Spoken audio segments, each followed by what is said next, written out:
Hello, I'm Stan Contos from Solve Results. Welcome to Breakfast at the Next Level. I encourage you to jot down 3 key points that will help take your life or business to the next level. So relax and enjoy. Good morning. Morning. That's good. I like that. Thank you very much for being here. I'm excited to be at the breakfast and welcome to how to create a peak performance culture that will increase your bottom line. Today we have Peter Gadiakos as our guest speaker. I'm really excited to hear Peter being interviewed by Stan Contos. I'm sure we'll get some good insights as to what has been behind the success of Star Pharmacy. So, good morning, everyone. My name is John, and I'm one of the directors of Soul Resorts.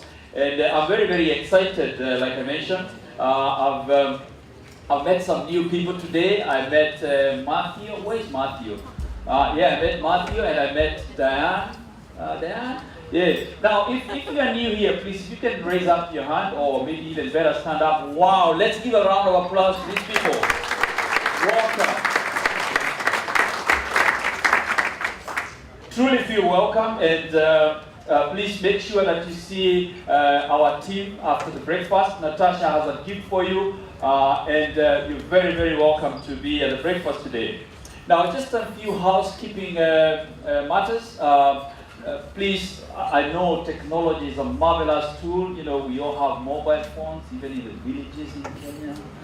They have mobile phones. But if you could please put them on silent, if you could do that so that we don't get any interruptions. The toilets are to my right. We've got the ladies and gents there. Now, also, just to let you know, we have membership in this breakfast, and we would appreciate if we strictly do not film the event. That would be really appreciated. We do not allow that to happen because there are members who pay subscriptions to access the breakfast after. Now, a little bit about Soul Resorts. Soul Resorts has been in existence now going 10 years. We pride ourselves to be a leading organization that actually enhances and inspires people to personal and professional development. Now, what does that really mean to you? Going 10 years now, we first had our event called the TNL program, which is the Next Level program, which was held at Peter Gadiakos' house, and there were about 10 people there.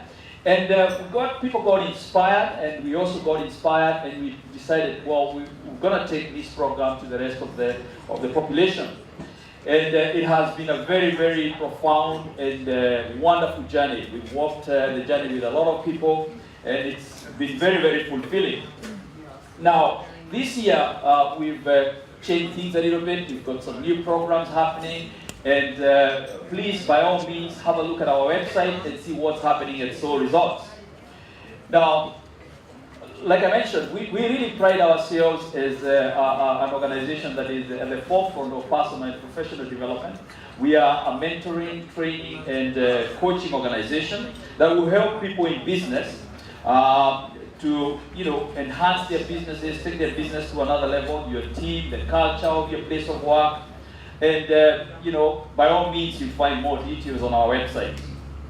Now, a few months ago, we took a survey and, wanted to really find out what is it that really gets people to come for the breakfast?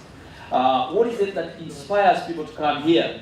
And out of that survey, we found that people will come for the breakfast because they want to get motivated, they would like to be inspired, they want to, pick up one new idea that they can adapt in their life, in their businesses, and improve the quality and prosperity in their life.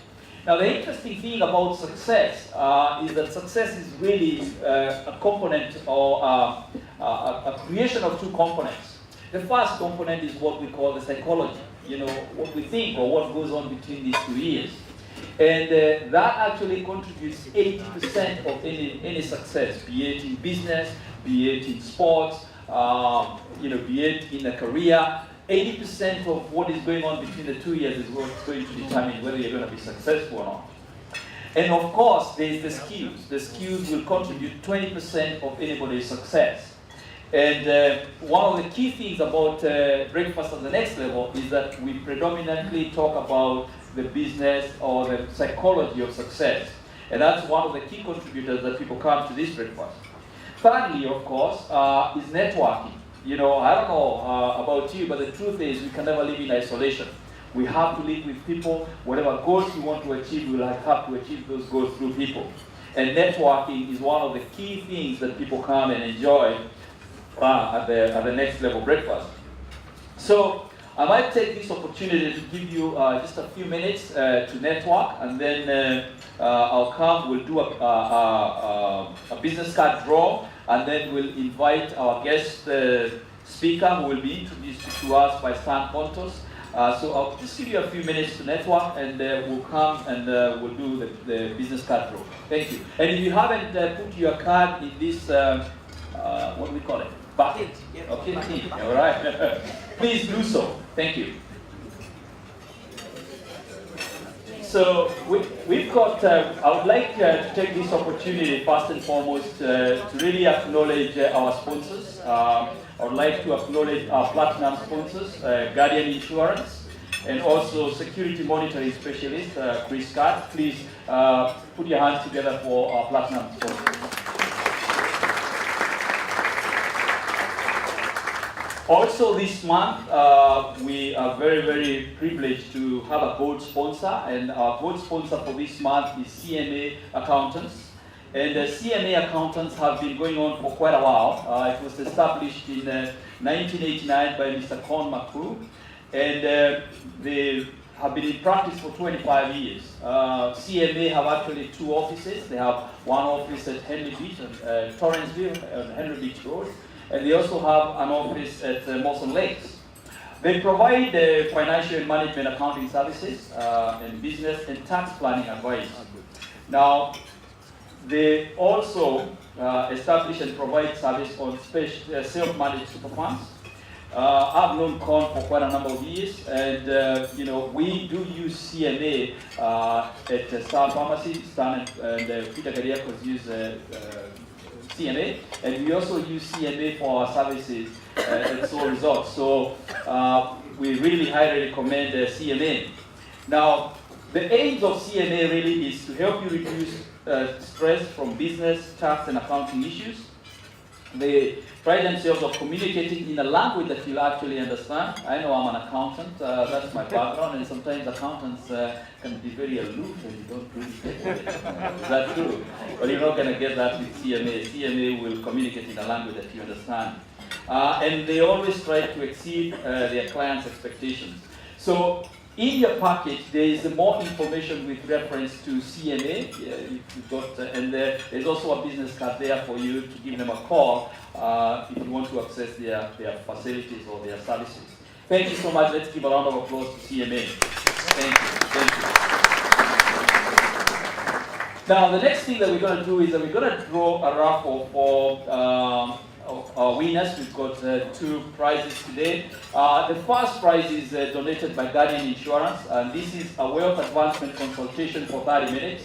And I thought while we do this draw, I might just share with you something that happened with one of my clients a few years ago. This particular client came to me during the first consultation. He had one business, a small business, and he was having some challenges in running the business, and also wanted to expand. However, there were a few things that were actually holding him back, and we, asked him, so what is really holding you back? And one of the things we discovered is that, his confidence was a bit low. He had some fears. He didn't know, if I expand, am I going to be successful?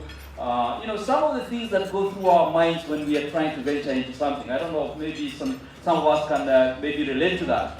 And we discussed, and they said, what is it going to cost you to continue, on this path? And he said, well, frankly, if I continue on this path, it's not going to be a very good thing. So he took on the program, and lo and behold, he has multiple businesses. As a matter of fact, last year he went away on a holiday and took away 8 months of the year traveling and still running his business. So this particular voucher that somebody is going to win here today, it can truly dramatically impact on your life. So we are going to draw, sorry? I'm gonna ask Con to just pick and draw the winner.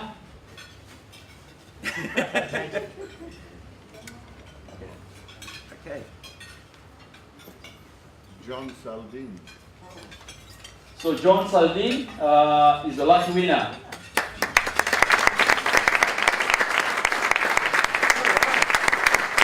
And then you've got a prize that is donated by CMA, and the winner is.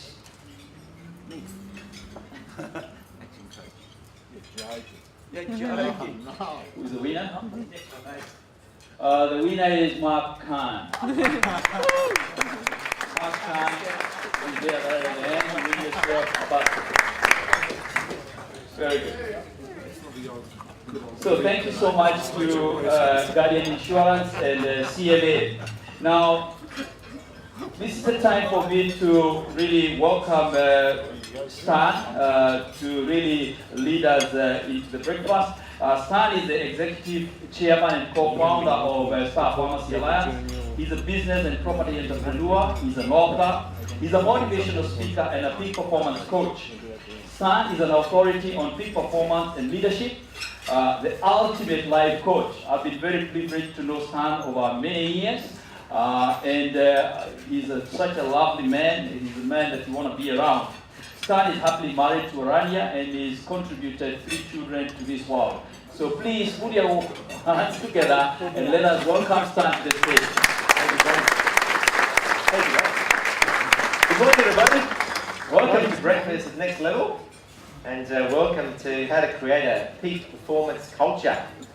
Who's feeling good? Yes. Thank you. It's a privilege to be here. Keep eating your breakfast. Enjoy your breakfast. Relax as I speak. Don't get indigestion and rush. I want to share a couple of things this morning that are different. But before I do so, for those that haven't been here, who hasn't been here before? Hasn't been to one of our breakfasts before? Okay. My name is Stan Contas, and together with Peter, Manuel, and John, we run Soul Results. I also class myself as a socially responsible entrepreneur. And we started back in 1991 with Peter, and we run a number of businesses around the country. And I remember my first business, a lot of challenges with 3 or 4 staff, and it was an interesting to grow through that into overseeing hundreds of staff. Before we begin, I'm going to start with something kind of funny. There was a man, and he's sitting talking with his wife, and the man's dying, and he goes, when I die, I want to take this money with me. I've saved up this $100,000 and I want to take it with me. It's really important to me. I've worked hard and I want it. And his wife goes, yes, darling. Okay, no problem. It'll be done. And so anyway, he passes away. And a couple of months later, he's having a coffee with another lady. She goes, did you really put that $100,000 in the coffin with him? She goes, yes. I wrote him a check.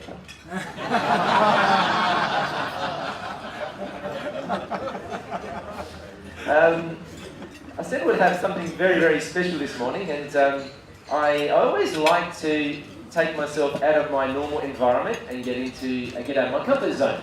And I encourage everyone here to always take yourself out of your comfort zone and do something different. One of the things I've been doing, not as regularly as Miss Trace would like, but I'm a singing teacher. I have a singing teacher. She's been teaching me how to sing. I'm not going to sing, however, she's here. And I'd like to ask Miss Trace to come up front and sing us a song. Can we put our hands together for Miss Trace?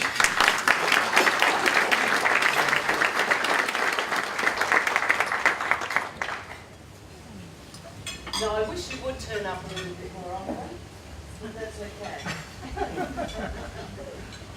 Maybe next time Stan will sing for you. Maybe. We'll see. I decided that I wouldn't use the microphone, and I've just released these songs. I've been in Jamaica in February and have gone to reggae music, which I'm really loving and enjoying and culturally enjoying. So I hope you enjoy the tune I'm about to do.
I sing like that in the shower, you know.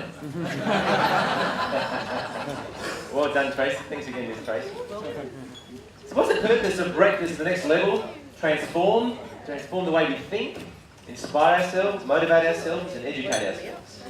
You see, personal development is taking on the challenge of who you're going to become. That's personal development. Taking on that challenge.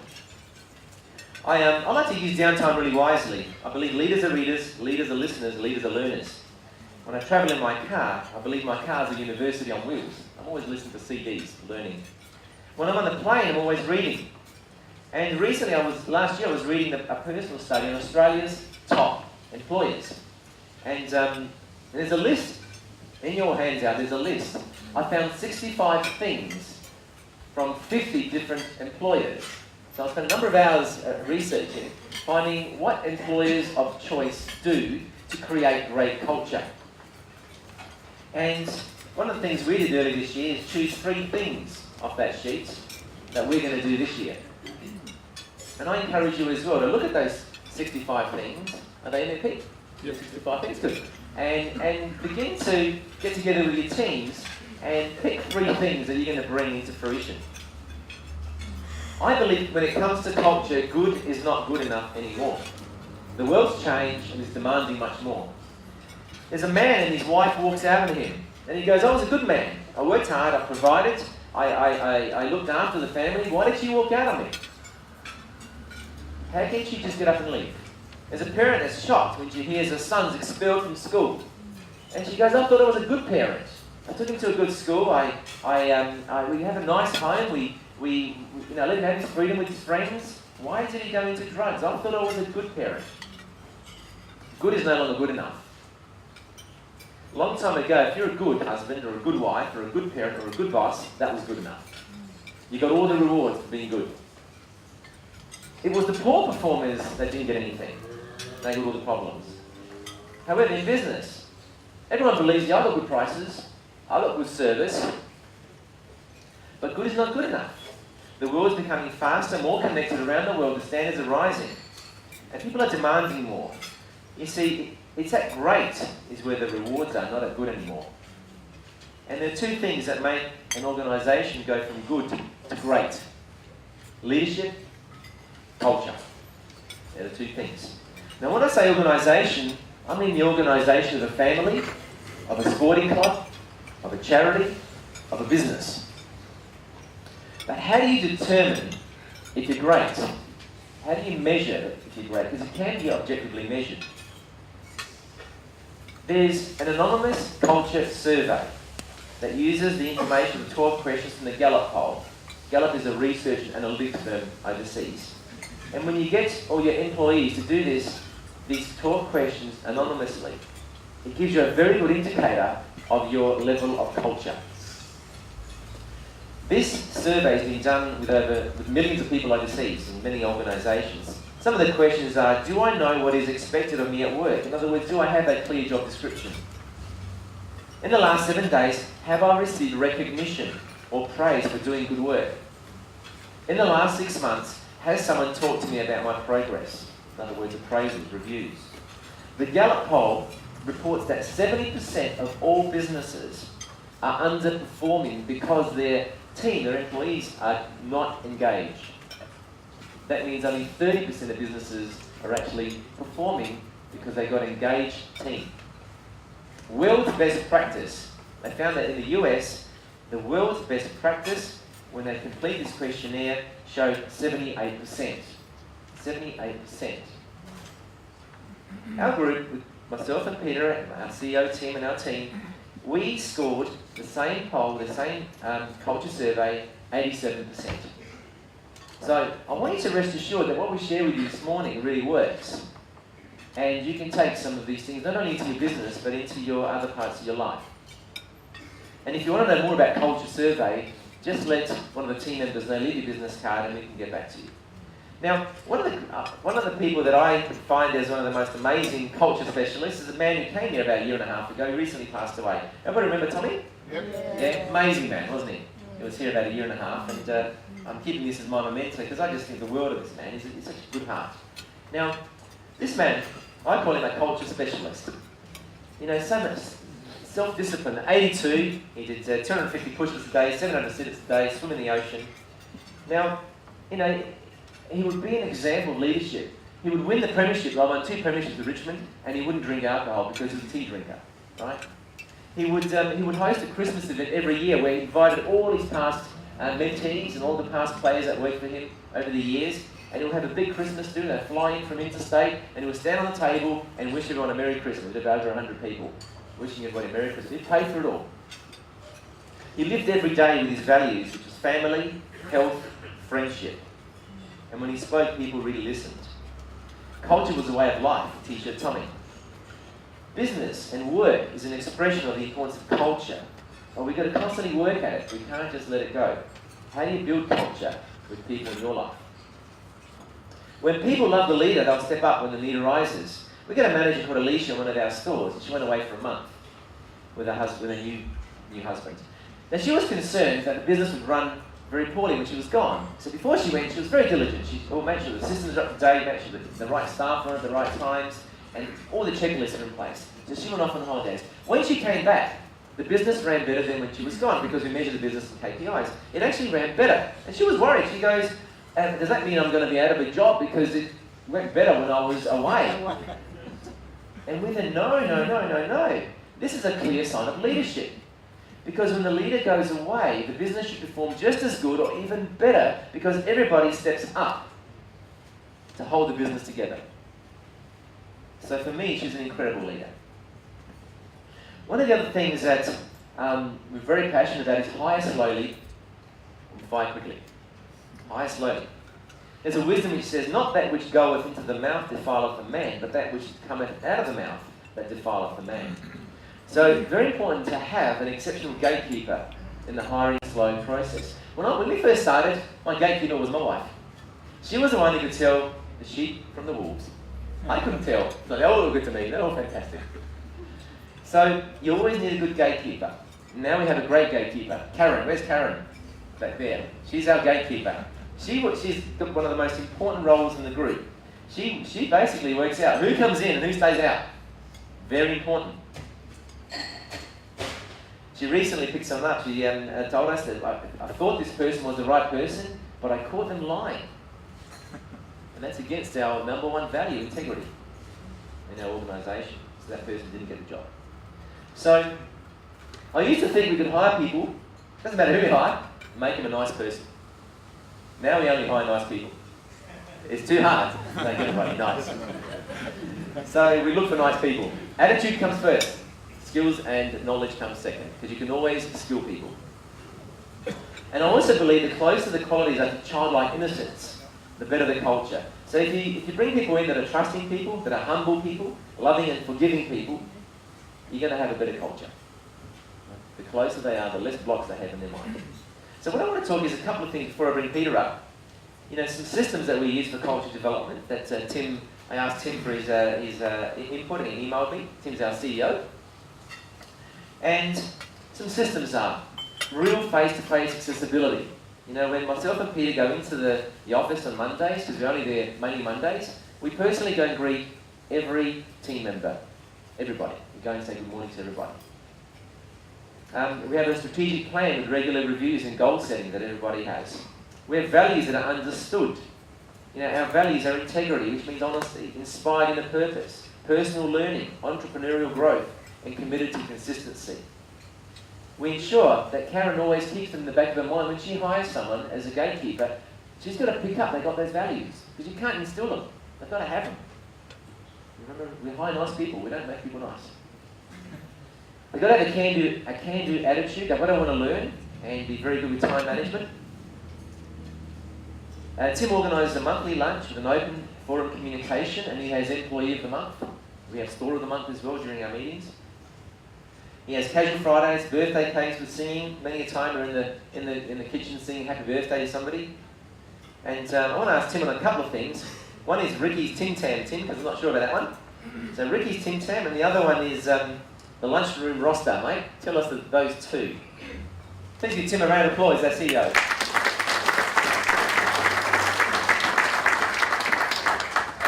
Ricky, I'm not sure if Ricky's here, but he's a management accountant.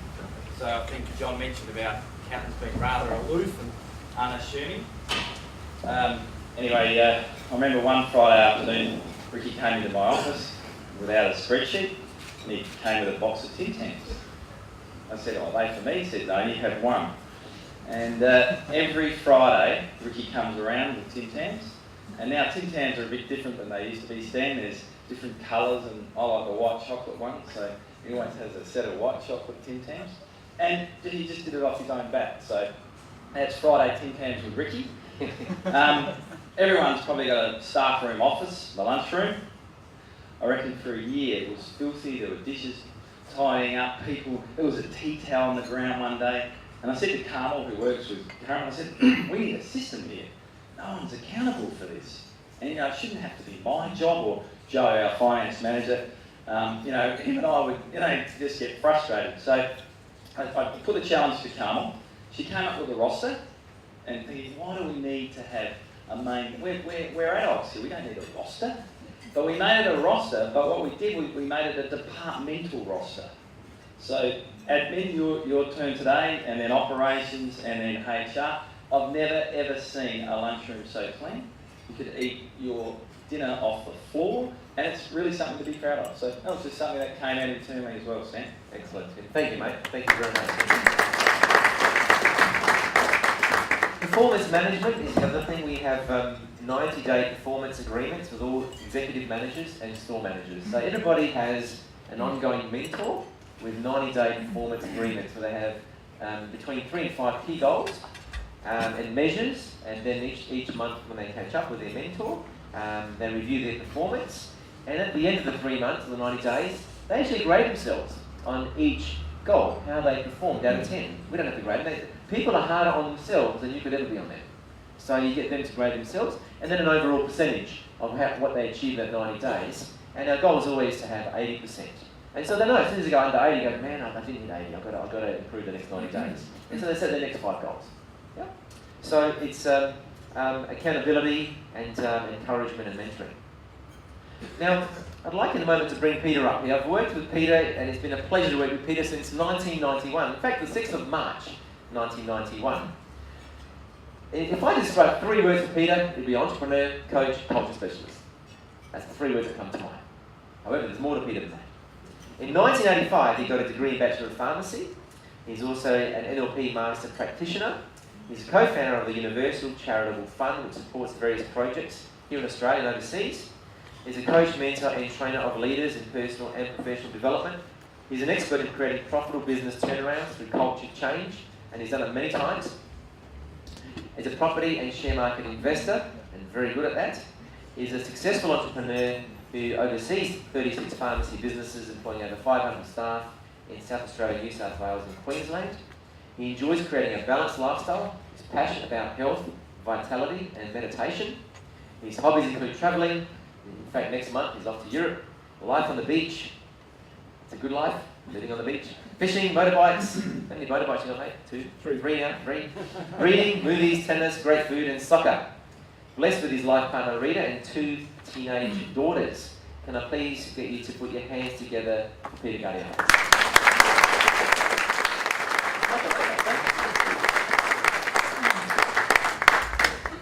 So, I'm sure everybody knows Peter or has spoken to him, but just for clarity's sake, it's important for everyone to know why Peter went in business. So why did you get into business, Pete, and what was the reason behind it? Thanks, Stan. This is, good morning, everyone. This is going to be very unusual because I've known Stan for 23 years in business, so I sort of know the questions he's going to ask me. He probably knows the answer I'm going to give, so thank you, Stan, for answering. I knew you were going to ask that. So, I remember back many years ago, I was a student at pharmacy, my final year in pharmacy school, back in 1984, and I would finish pharmacy on Mondays at 5:30, and I'll catch the bus from the city to Hawker Street, and I'll go and work at a pharmacy at Croydon from 6 to 9. And I worked there for a whole year without pay. I said to the owners there, I said, I want to just get some pharmacy experience. I'm happy to spend some of my time, just getting some experience on the pharmacy, and I'm happy to do it for no pay. So they were happy with that because it wasn't going to affect their wage budget, and they'll get an extra hand. Now there's a reason I'll tell you that story, because the year after then they sort of must have added some value, and they offered me an internship or a traineeship year. So from that was 85. Then I must have kept impressing them, and in 1987 I became a partner at a pharmacy. That's how I got into it, because I think I gave them more value than expected, and I think that's one of the key things that I encourage our young people to actually give more value than expected. And I did a whole year for free, because I wanted to give that and show them that I can add value to their business first, and then ask to get paid later. And then the reason I got into business then, because both my parents were blue collar workers. Dad worked at GMH Holdings 32 years and 3 shifts. Mum worked at Simpson Pope, White Goods, and we sort of we did have a life of abundance. There was always food on the table, and you ate every piece of food on your table. Right? You did not leave anything off your plate. Our holidays were a day at Victor. That was our holiday. Not even overnight at Victor. We couldn't afford to stay. So a day at Victor, enjoy it, come back. Our other holidays were things that we did enjoy. We played cricket in the street, but fishing down at Port Adelaide the wharfs. No boat, no jetties, just off the wharf. So I think from then I sort of wanted a better life. I wanted to be financially free. I wanted to actually. I saw what my parents went through, the sacrifice they went through, and I wanted to have a better life for myself, because they went through hard times. I thought, well, I've got opportunity now, and I wanted to get into a better lifestyle. And I thought business is probably an avenue, because I didn't know anyone in business, but I had a perception that business could create that freedom of choice. It's important to have that mindset. It's not how much you get paid per hour, it's the value you bring to an hour. If you continually bring more value to an hour than you get paid, you'll always have an increase in income. It's just law. It's the law of the universe. So, you started with, in one business, Peter, as a partner. What have been the cultural challenges at various stages of business growth? Okay, the first business in '87 at Croydon, I remember my mentors and my partners. They were very old school. They only saw each other once a year at the Christmas party, right? I remember once sitting at the Christmas party, and they said, okay, John, g'day, Ron, how you going? Yeah, great, see you next year, right? There was no meetings. There was no meetings throughout the whole year. They were actually partners in the business, but they actually had different cultures, different ways of doing things. I remember putting labels on, as a pharmacist, putting labels on a particular packet. John wanted on this way, Ron wanted it this way. The staff were confused. They go, which way do I have it today? Because Ron or John wanted a specific way. So the challenge in the beginning stand was to actually get the partners meeting, getting team meetings going, getting them thinking for the business first rather than themselves, and getting that culture, and getting them to buy in. Imagine now my partners that are older than me and my mentors, getting them to buy in that the business is greater than them individually. So that was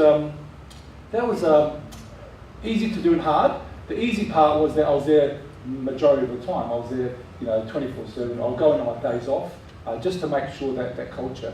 So I was probably there maybe 80% of the time. Yeah. That was the easy part. The hard part was actually getting to buy in for the first business. Now, every strategy here that Peter shares, you can take into your family, not just your business, into your family, into any organisation you're involved, because in the end, culture is people. It's how do you get people to work together. What have been your top 3 people mistakes that you made, Peter? And what did you learn from them? Top 3 mistakes. Top 3. I think you mentioned earlier, Stan. In the beginning, we would look at a resume, and I look at experience, and I would say always I would look for someone who's got experience. Then I didn't have to train them. Okay. What the mistake was that I learned was attitude was more important, and you mentioned it earlier. Attitude is more important than experience, because you can't teach people the right attitude. And I found that in HR always tell them, hire an attitude. The experience will come. If you get the right person with the right attitude, they'll learn anything you want them to learn, because they've got the right attitude to it and be open to learning. So the first one is probably, don't look at the experience. look at the attitude. And if they've got experience of secondary, that's a bonus. But they have got to have the right attitude, because you can't teach people, something new if they're not open to learn. So that's the first one. The second one, mistakes, I'd say is probably hanging on to people for too long and trying to get them to come on board, trying to get them to buy into and be engaged into the process. We call them, when we buy new pharmacies together, we call them, there's great people, but there's termites and terrorists, right? The termites just niggle in the background, you don't know who they are, but they're destroying your business. The terrorists are in your face, you know who they are. So you need to you need to find out who those people are in your business, and you need to actually, you've got to replace them with the right people.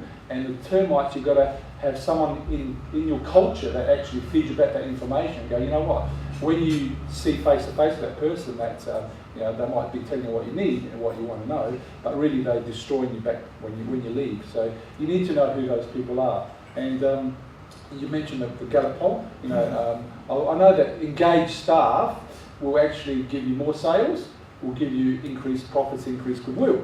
Disengaged staff will actually decrease your sales, decrease your profits, decrease your goodwill, and also good staff will leave, because if you put up with someone who's not engaged and not putting in their 100%, or 5 o'clock comes off the dot, off they go, that'll filter into your culture, and then you've got a bigger issue trying to get good staff to stay with you. Good staff will leave, the termites and terrorists stay. Then you've got to do a sort of a nuclear bomb on them.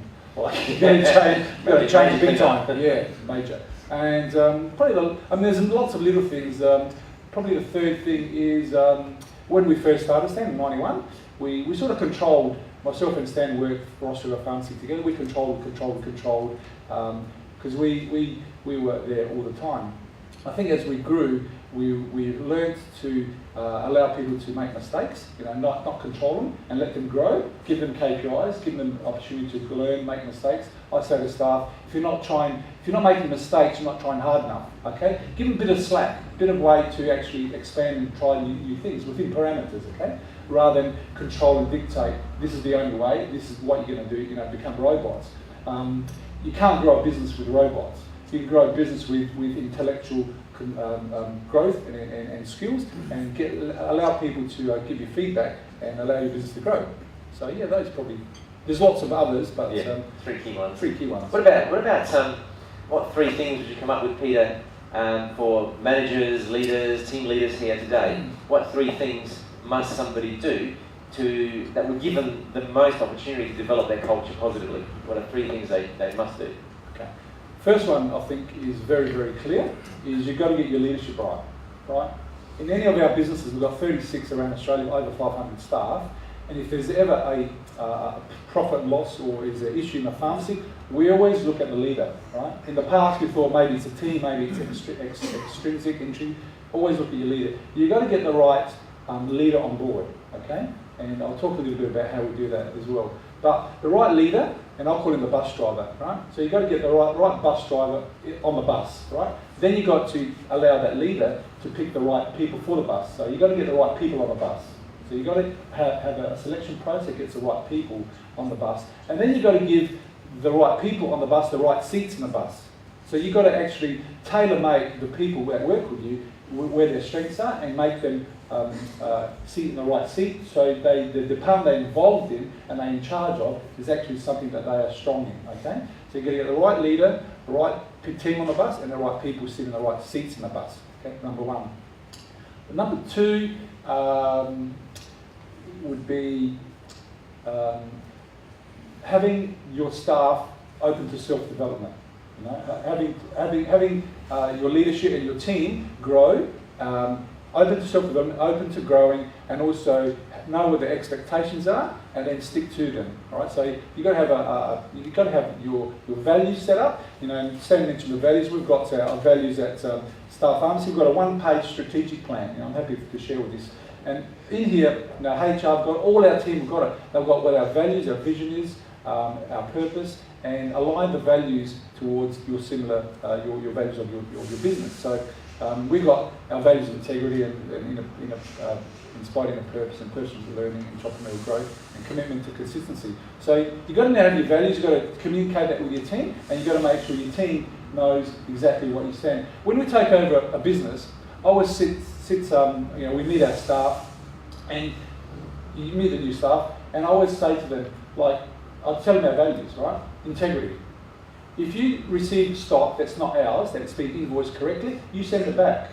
I don't want us to keep a stock that's sent by mistake as profit, okay? Send it back because number one, it's integrity. So you plant the seed right in the beginning, right?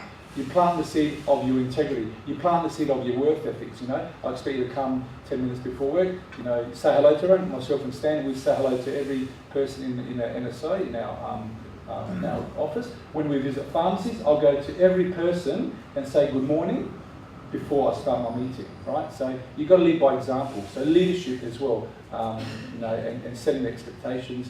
And the third thing would probably be lots of things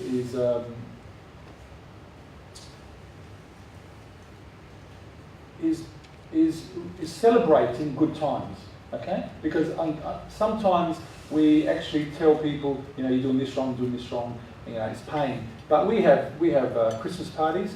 We have a great big Christmas party, you know, and we celebrate. We at that Christmas, I've got 250 people that come. We know that we're going to celebrate. We celebrate monthly. You know, we have stores of the month, people of the month. We celebrate great times. So what we're teaching is, you know, great job, tick, right, and celebrate. So you need to celebrate the successes, I think, and what that shows is, and that filters through your culture, is that when you succeed, we celebrate. It's great. When we are not, we give them feedback. So we always reprimand in private, but we accolade in public, right? Great job, right? So we actually instill that into the culture. So celebration, I think, is important because we want to feel good, and we want the team to know that you know, by succeeding, there's a success process as well. So yeah, celebrating the good times as well.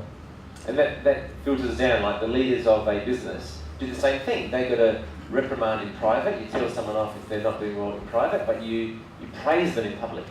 You know, so you've got to follow that system. Yeah. Talking about systems, what are some essential cultural development systems, Peter, that are now in place to keep the culture fostered and growing? Yep. We've developed these over the years, and we're still developing them. We've got we do secret shopper reports because we're in sales, so we do that every 3 months. We do culture surveys, like you mentioned, Stan, you know, 87%. We want to know that what our people are engaged and the ones that are disengaged. Out of all the people that we surveyed, we found there was 5 people in our group out of 500 that were disengaged. We don't know who they are, but we know which pharmacy they're from. Okay. So we can sort of fine tune. You know, we've got BDMs that go out and give us reports. We've got 5-star reports. We've got we measure actually now also sickies, you know, per person, per pharmacy. We're starting to measure now turnover of staff per farm. So we know that if we're getting more than 20 to 25% of turnover of staff, there's a culture issue in that pharmacy, and we're just looking at that. We also look at, you know, when we have functions, like celebrating functions, how many of that staff come to the Christmas function? I know when I started at Croydon, every Christmas, everybody comes, right? If there's a cultural issue or cultural problem in one of your businesses, not many staff will come to a social event, right? They'll find an excuse, they'll got something else on. You have lower numbers. The ones that have a great culture, you know, they want to spend time outside work together. They want to come and enjoy. They want to start and celebrate together. So there's many things that we've got that we measure, you know, like daily, weekly, monthly, yearly, you know. And at the Christmas event, we, you know, as the directors and as our CEO team, we humble ourselves. You've got to be humble, you know. We got the awards and we celebrate those people, but we also put myself and Stan. That's why I like your singing with Trace. What you probably know, Trace. We do a every year we do a surprise a band or singing role. Myself and Stan, and we pick another 2 or 3 people from our team, haven't got Joe yet, but it's me. Working on it. Tim's sort of, the MC, so you've escaped as well, Tim. But we involve our staff, and we let our staff see that, as owners of a business, we're actually humble ourselves, and they have a bit of a laugh. We've done Kiss, with the whole makeup show. We've done AC/DC, we've done Elvis. Elvis stands a great Elvis. I thought I was looking at the real thing. I'm like,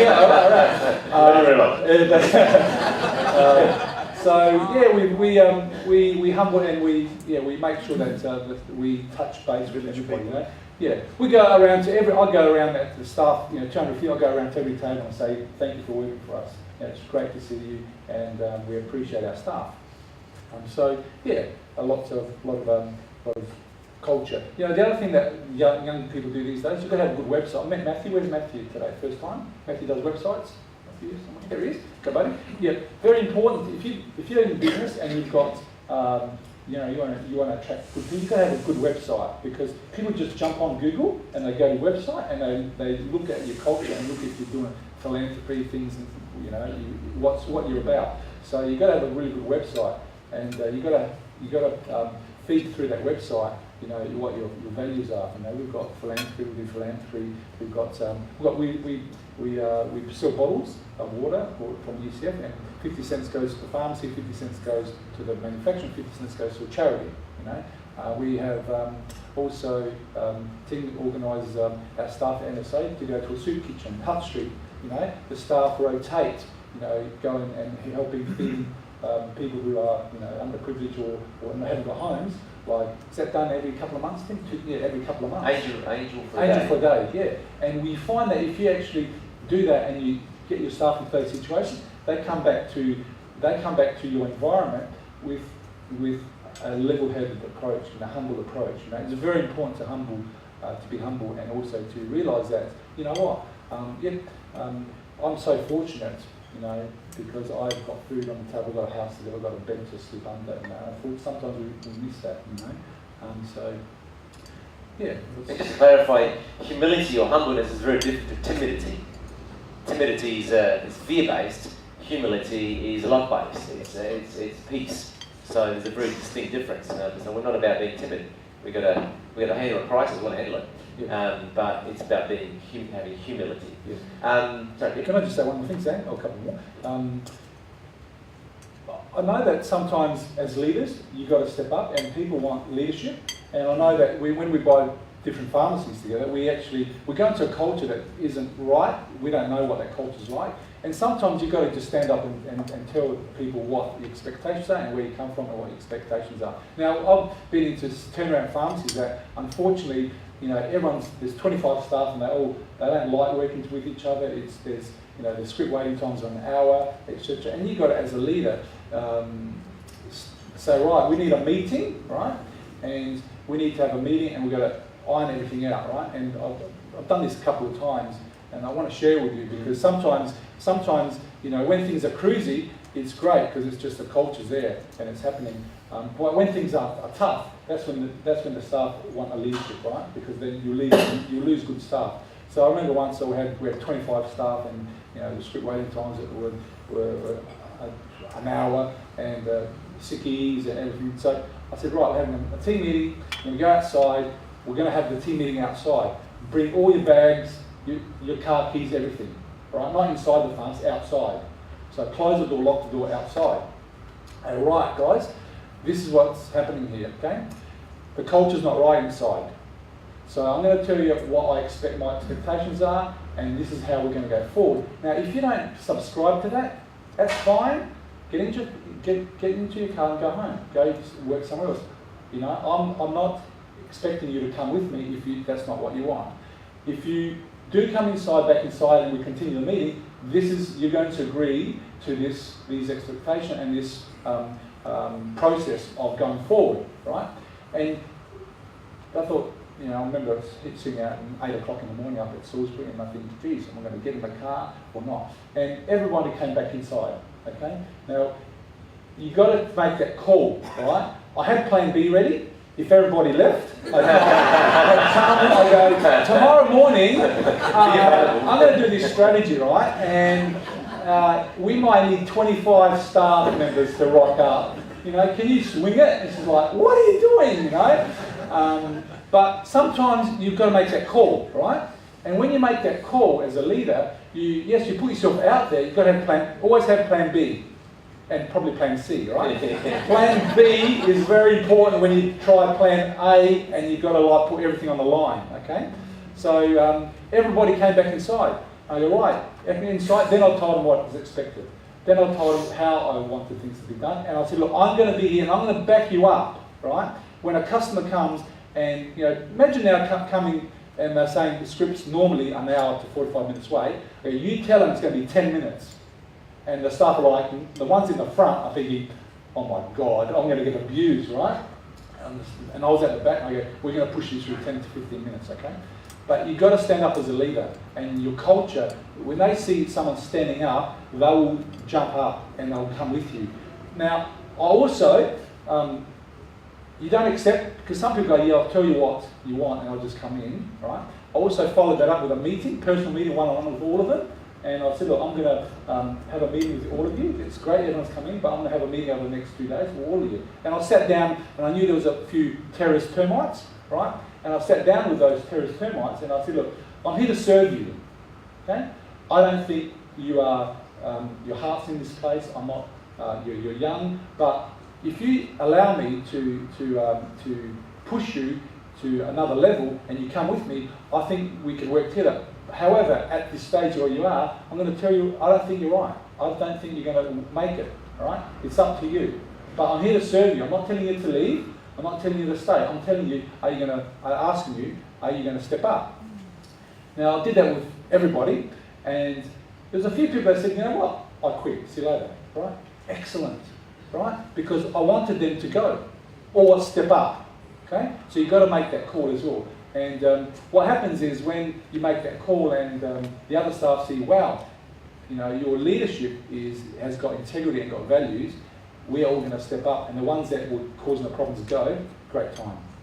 And I also encourage, I mean, when I went through 1, 2, 3, 10 business now, and even into state now stand, we found the best way is to have a pipeline, right? So have a business that is doing really, really well, like Ross Trevor, Croydon, those businesses that are doing really, really well, and then you keep promoting people from internal that business to outside. So it's like a culture, like a yoga.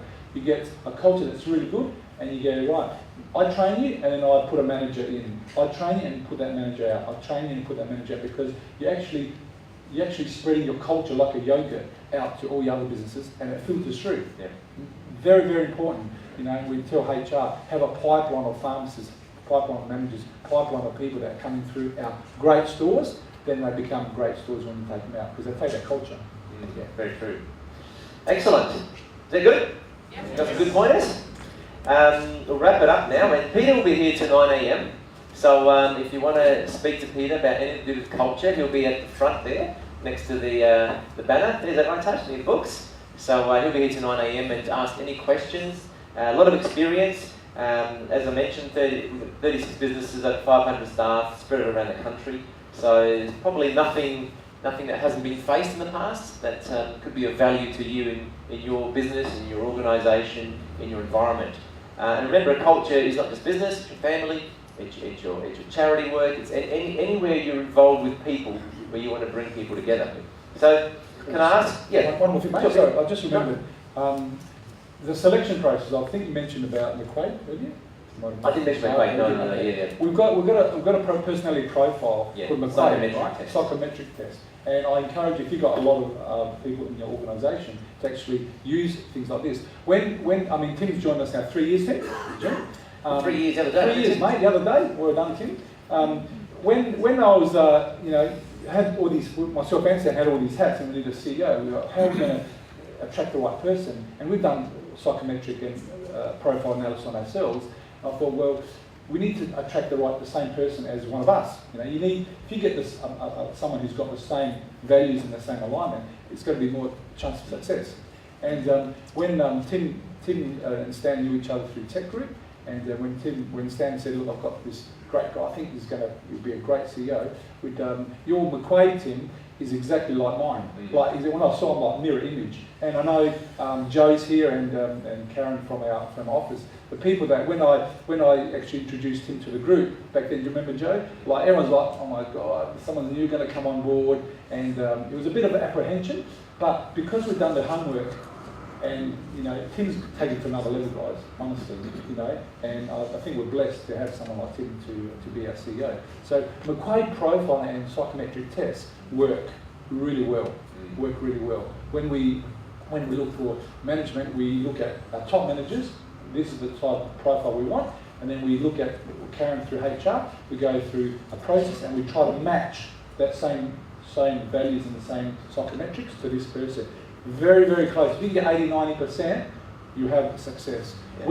When it's totally opposite, Stan, and we unfortunately sometimes we've gone against the grain, and we go, you know what? We'll just put that person in, you know, because they're totally opposite, but we haven't got any choice, right? Big lessons. Big lessons. Big time. Yeah. So You did a psychometric test on my wife too. We match very nicely. We're different, but we understand each other really well. All right, everyone put your hands together for Peter.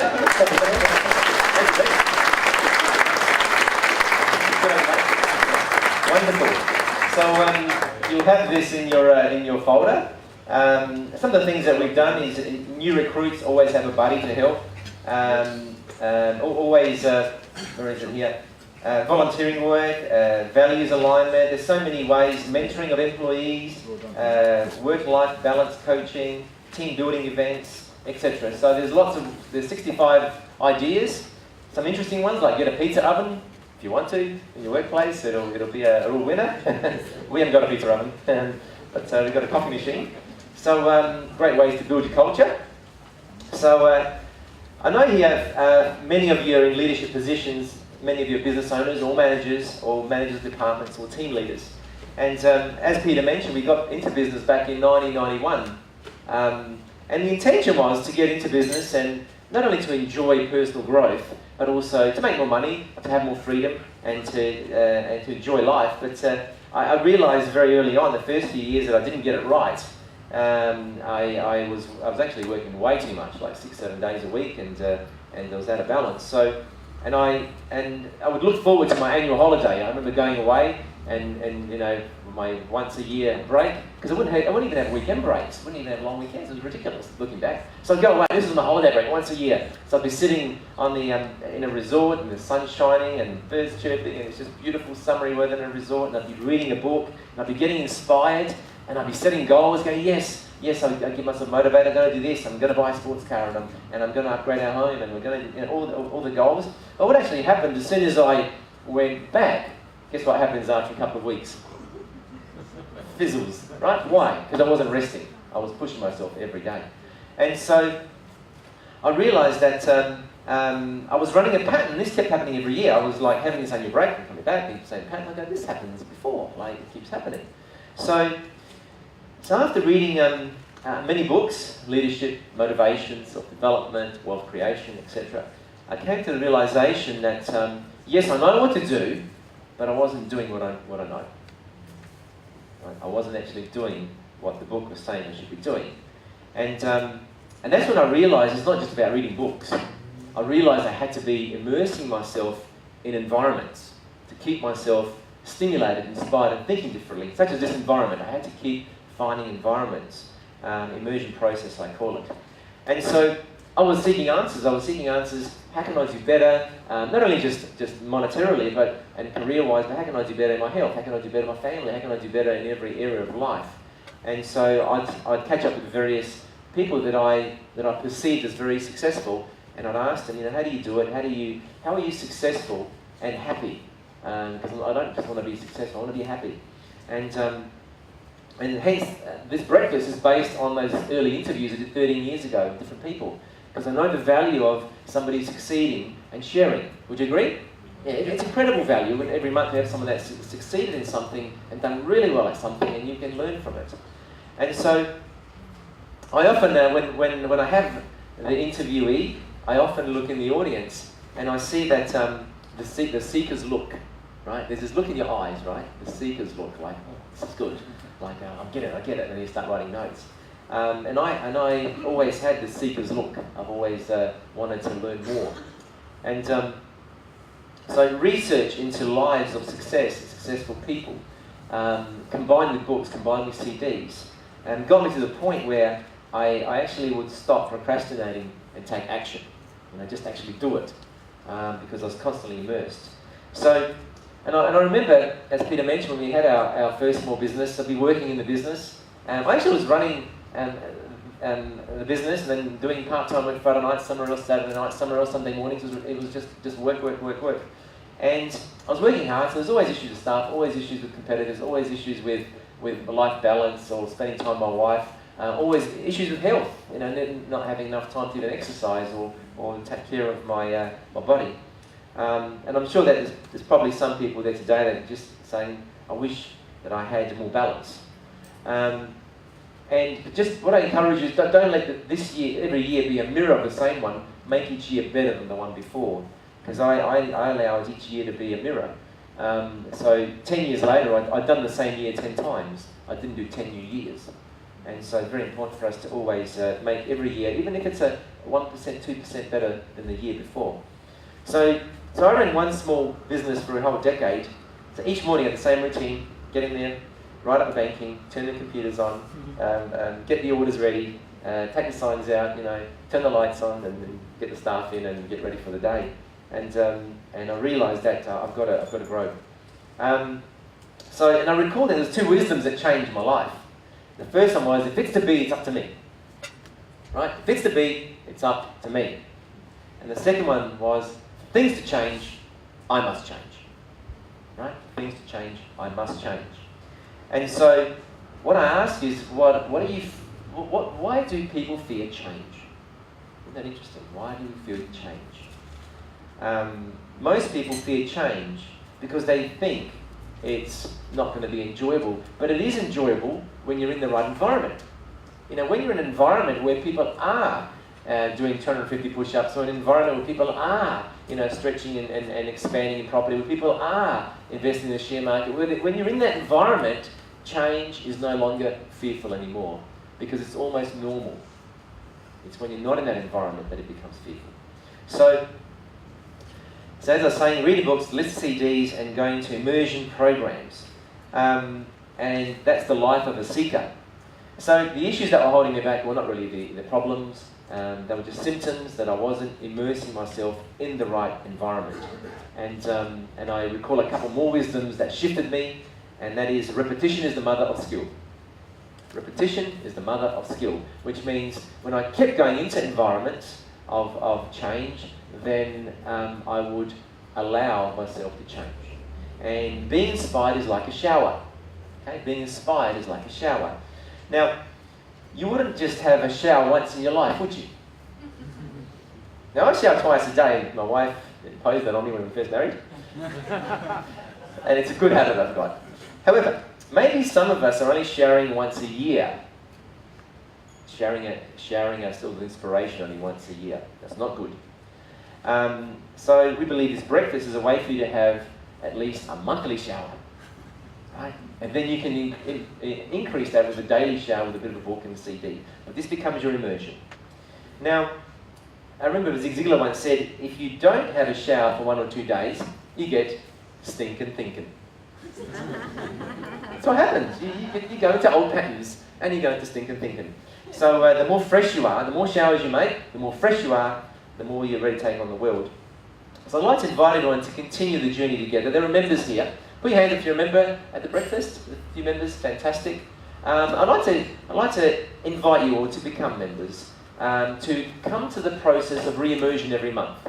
And I believe, and I've seen it because I get people telling me, I believe that if you come every month, you're going to find distinctions that will improve your health, or improve your wealth, or improve your business, or improve your family life. You'll pick up something that, if you put into motion, the 1%ers every month, you will improve an area of your life.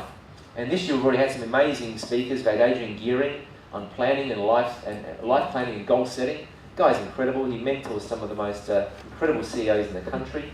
And Peter Kalizos on property and giving us a forecast. I kid you not, after even interviewing Peter Kalizos, soon after, within a month, went and bought a property. I was inspired. I thought, I'm going to buy another property. And someone can subdivide and make some money. And next month we'll be talking about that as well. So, so amazing insights. We obviously had Tommy Hayes, he was incredible. And I know that Keith started his push-ups, and I did too, just because of Tommy. He started doing push-ups every night. I know Keith's probably ahead of me. Glenn Cooper, we've had Bob Beaumont for Beaumont Tiles. You know, the guy's got close to 100 outlets. And I spoke to Bob the other day, and he has been, he's going to be in the running for Entrepreneur of the Year by Ernst & Young. I mean, what an amazing man. We had him here at the breakfast. Incredible man.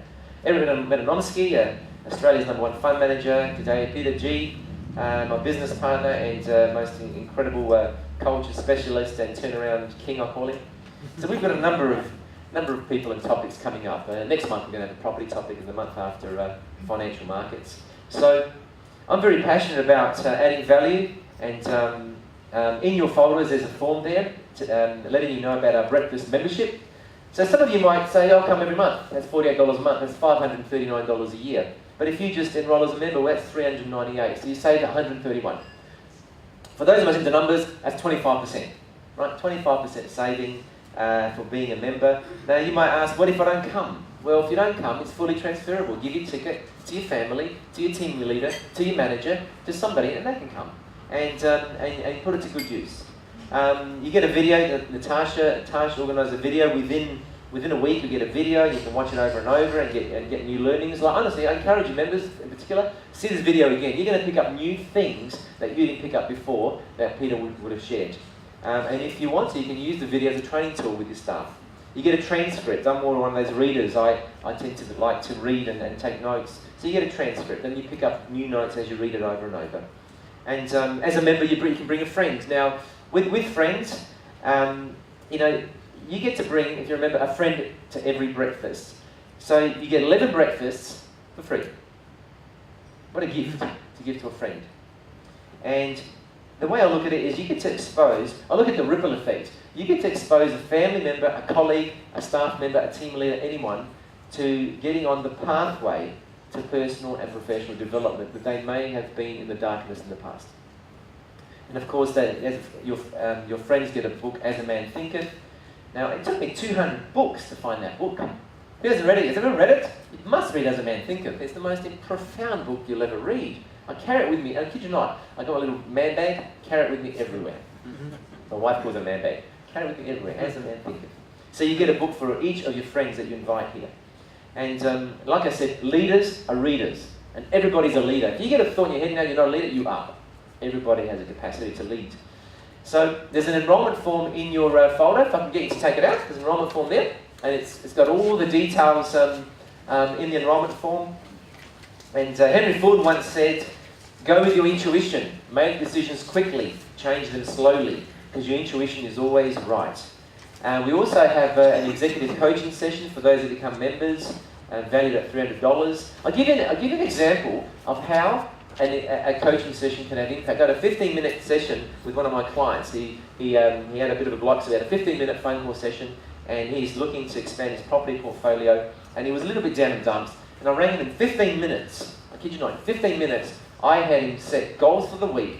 He's got his goals. He's going to scout on RP data and the area and send between 20 and 30 letters out to potential owners. He's going to have coffees with 1 to 2 agents. In this week, he would have had coffee with between 1 and 2 agents, and to create a better lead generation system. So that's a 15-minute. Now imagine if he didn't have that phone call, it could have gone another year without being shifted. Right? That's the power of coaching. So I've always got a coach. So coaches, what are they worth? Depends what you're making. Are they worth $1,000? Are they worth 10,000, 100,000? The more you make, the more they're worth. So I encourage you, if you're not a member, become a member. Hand the form to one of the staff as you depart this morning.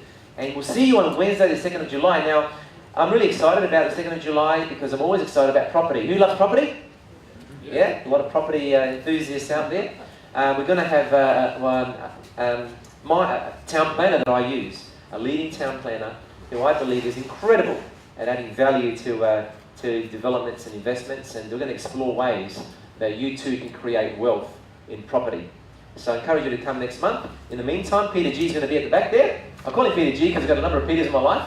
And that's Peter G, then there's Peter and Peter T, various Peters in my life. And Peter will be there to answer any culture questions. I wish you all a great morning, a great month, full of prosperity, happiness, and all the good things in life. So thank you for coming, and see you next month. Okay, take the time now to jot down those 3 points in your diary, schedule it, take action, and make it real. If you've been given this video from a friend, I encourage you, get on our website and check out Breakfast at the Next Level subscription. You'll get all sorts of resources like this video, a transcription, and many other resources. I look forward to having breakfast with you next month at Breakfast at the Next Level.